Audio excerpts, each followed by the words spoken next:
ಒಂದು ಜಿಂಕೆ ಮರಿ ತನ್ನ ತಾಯಿಯೊಂದಿಗೆ ವಾಸವಾಗಿತ್ತು. ಅದು ಬಹಳ ಧೈರ್ಯಶಾಲಿಯಾಗಿತ್ತು. ಆದರೆ ಅದರ ತಾಯಿಗೆ ಯಾವಾಗಲೂ ತನ್ನ ಮರಿಯ ಬಗ್ಗೆಯೇ ಚಿಂತೆ.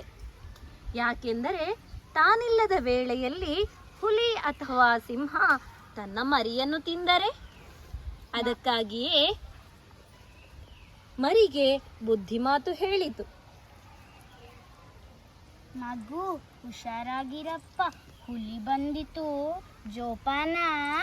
ನೀನೇನು ಚಿಂತೆ ಮಾಡಬೇಡಮ್ಮ, ನಾನು ಹುಷಾರಾಗಿರ್ತೀನಿ. ಸರಿ. ತಾಯಿ ಜಿಂಕೆ ಮೇವು ಅರಸುತ್ತಾ ದೂರದ ಕಾಡಿಗೆ ಹೋಯಿತು.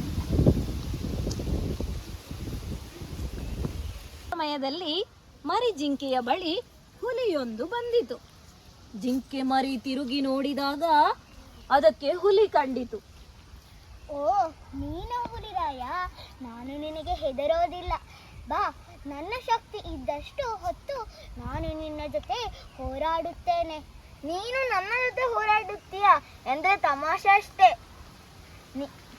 ಆದರೂ ನಿನ್ನ ಧೈರ್ಯ ಮೆಚ್ಚಿದೆ. ಒಂದು ಕೆಲಸ ಮಾಡೋಣ.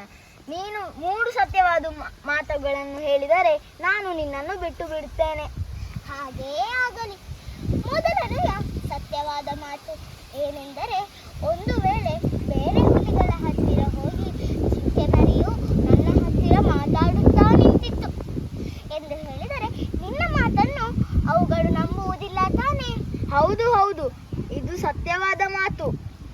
ಎರಡನೆಯ ಸತ್ಯವಾದ ಮಾತು ಏನೆಂದರೆ, ಒಂದು ವೇಳೆ ನಾನು ಬೇರೆ ಜಿಂಕೆ ಮರಿಗಳ ಹತ್ತಿರ ಹೋಗಿ ಹುಲಿರಾಯನು ನನ್ನ ಹತ್ತಿರ ಮಾತಾಡುತ್ತಾ ನಿಂತಿತ್ತು, ಆದರೆ ಅದು ನನ್ನನ್ನು ತಿನ್ನಲಿಲ್ಲ ಎಂದು ಹೇಳಿದರೆ ನನ್ನ ಮಾತನ್ನು ಅವು ನಂಬುವುದಿಲ್ಲ ತಾನೇ?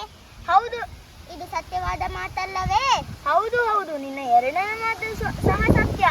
ಮೂರನೆಯ ಸತ್ಯವಾದ ಮಾತು ಏನೆಂದರೆ, ನಾನು ಹೇಳುತ್ತಿರುವ ಇಷ್ಟೆಲ್ಲ ಮಾತುಗಳನ್ನು ನೀನು ಕೇಳುತ್ತಿದ್ದೀ ಎಂದರೆ ಬಹುಶಃ ನಿನಗೆ ಹಸಿವಾಗುತ್ತಿಲ್ಲ ಅನಿಸುತ್ತಿದೆ.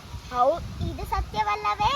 ಹೌದು ಮಗು, ನೀನು ಬಹಳ ಜಾಣೆ. 3 ಸತ್ಯವಾದ ಮಾತುಗಳನ್ನು ಹೇಳಿ ನೀನು ನನ್ನನ್ನು ತೃಪ್ತಿಪಡಿಸಿದೆ. ಆದ್ದರಿಂದ ನಾನು ಇನ್ನು ನಿನ್ನ ಮನೆಯ ಮುಂದೆ ಬರುವುದಿಲ್ಲ ಮತ್ತು ನಿನ್ನನ್ನು ಮತ್ತು ನಿನ್ನ ತಾಯಿಯನ್ನು ತಿನ್ನುವುದಿಲ್ಲ.